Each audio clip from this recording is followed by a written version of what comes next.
வாழ்க வையகம், வாழ்க வையகம், வாழ்க வளமுடன்.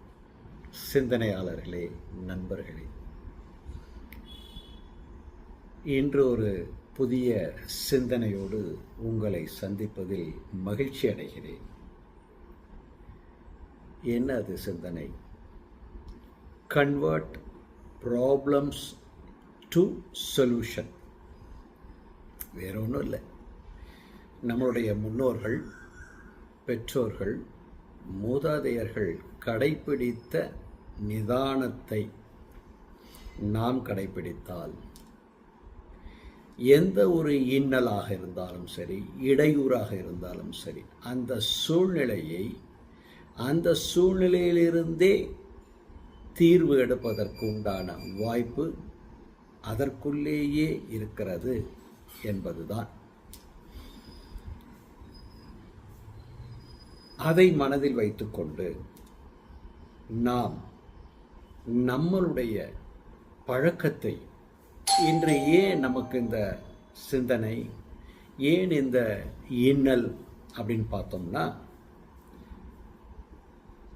நாம் டிஜிட்டல் வேர்ல்டு என்று சொல்லக்கூடிய நுண்ம அறிவு நுட்பத்தின் துணையோடு நம் வாழ்க்கையை வேகமாக நடத்தி கொண்டிருக்கிறோம். இருக்கட்டும், அது ஒரு பக்கம் இருக்கட்டும். ஆனால் நமது எண்ணத்தில் அதே வேகம் இருப்பதுதான் இங்கு நமக்கு இடையூறாக இருக்கிறது, இல்லையா?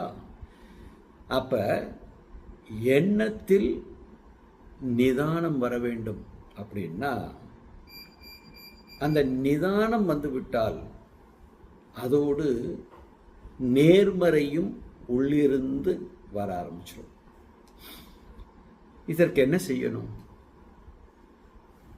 அவசரத்தில் நாம் நம்மை பழக்கப்படுத்திக் கொள்ளும் பொழுதுதான் எதிர்மறை எண்ணங்களும் கூட ஒட்டிக்கொள்கிறது. எப்படி ஒரு நெல்லோடு ஒரு புல்லும் முளைப்பது, கலை என்று சொல்லக்கூடிய தேவையற்றது முளைப்பதைப் போல அவசரமாக நாம் ஒரு செயலை செய்யும் பொழுதுதான் இந்த பிரச்சனை வளர்கிறது. நிதானமாக செய்தோம் என்றால் நமக்குள் நேர்மறை எண்ணம் தான் உதயமாகும். நேர்மறை எண்ணம் உதயமாகும் பொழுது எதிர்பாராத விதமாக சூழ்நிலை இன்னலை நமக்கு கொடுத்தாலும் நாம் தெளிவாக இருப்போம் சிந்தனையில்.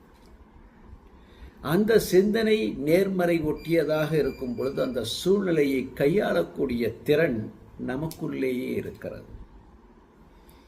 அப்ப விளைவு நன்மைதானே? புரிந்ததா? இது உங்களுக்கு தெரிந்ததுதான். ஞாபகப்படுத்துவதில் நான் மகிழ்ச்சி அடைகிறேன், அவ்வளவுதான். ஆக இந்த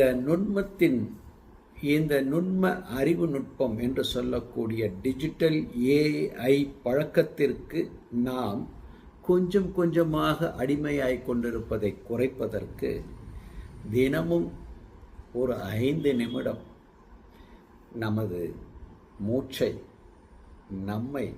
நாம் கண்களை மூடி இஷ்ட தெய்வத்தையோ அல்லது விரும்பும் இயற்கை காட்சிகளையோ மனதில் நிறைத்து கொண்டு சில நிமிடங்கள் நம்மை நாம் கவனிக்க நமக்குள் நிதானம் வளரும், பெருகும். ஏனென்றால் எல்லாம் உள்ளதா இருக்கு. அந்த அடிப்படையில் பிரச்சனைக்கு சொல்யூஷன் எடுப்பது அதற்குள்ளேயே இருக்கிறது என்பதை எனது அடுத்த பதிவில் உங்களோடு பகிர்ந்து கொள்கிறேன். அதன் வரை தங்களிடமிருந்து விடைபெறுகிறேன். மணிவண்ணன், சிவகாசியிலிருந்து. வாழ்க வையகம், வாழ்க வளமுடன்.